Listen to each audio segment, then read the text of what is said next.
Freedom is coming tomorrow. Yeah, Pan-African lifestyle. Freedom is coming tomorrow.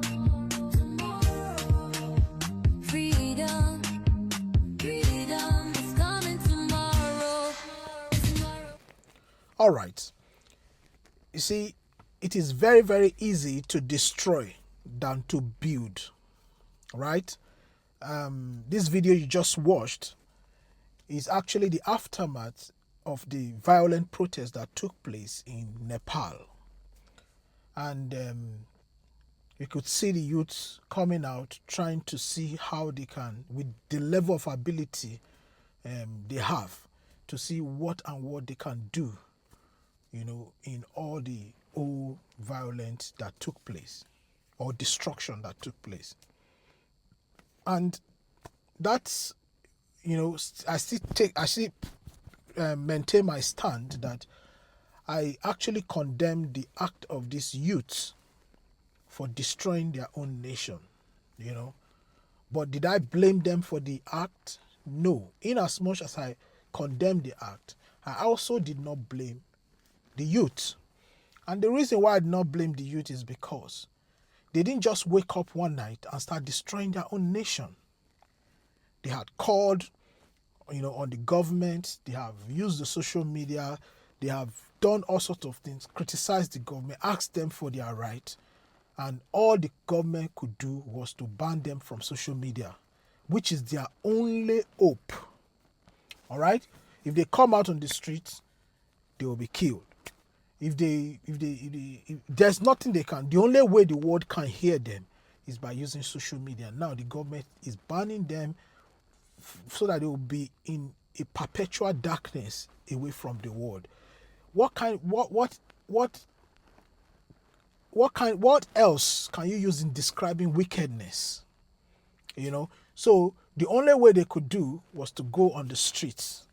And when they go on the street, now let me tell you something, what happened during protest.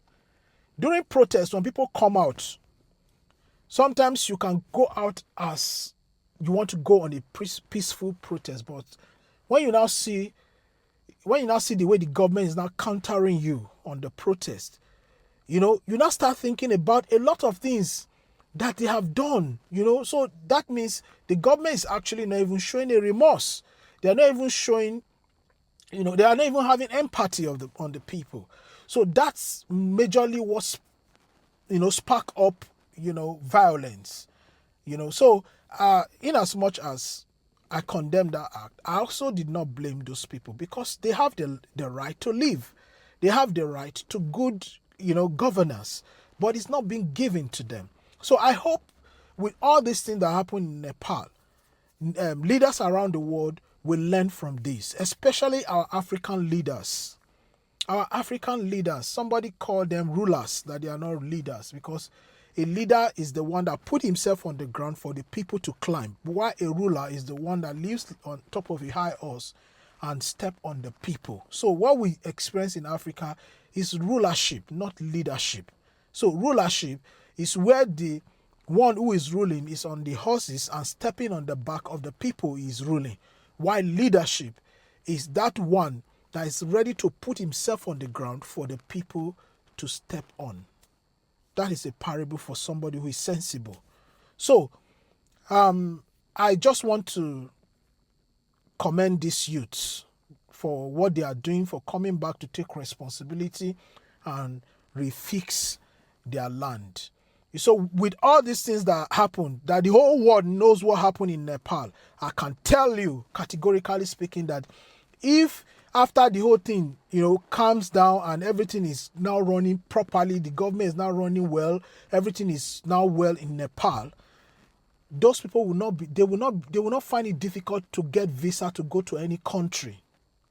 They won't find it difficult because that means the world has taken note that these people actually took the responsibility to fix their country. So by so doing, doors will be open for them in other countries. So every other nation should learn from Nepal. Learn the good and positive side of Nepal. Don't learn the violent part of Nepal. and the government or the leaders around the world, and especially the Africa continent, learn from what happened in Nepal. Because when this agitation gets to the extreme, when the elasticity gets to the end, nothing will stop it. It will pull apart. By the time it pulls apart, there's nothing you will tell these youths. There is nothing.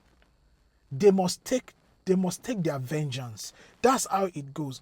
You could see in one of the video, I think the president's wife or the vice president's wife, I don't know.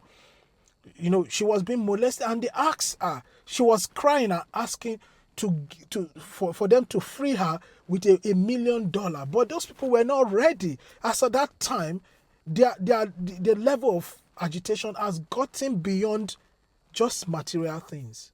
Please let us learn from this. For the youths around the world, please learn the positive side of this Nepal story. For the leaders or the rulers, as it were, learn from what happened to the rulers of Nepal. All right, I'll leave it here. Let me see your comment in the comment section. Share this video, repost it, and I'll see you in my next video. Peace and love.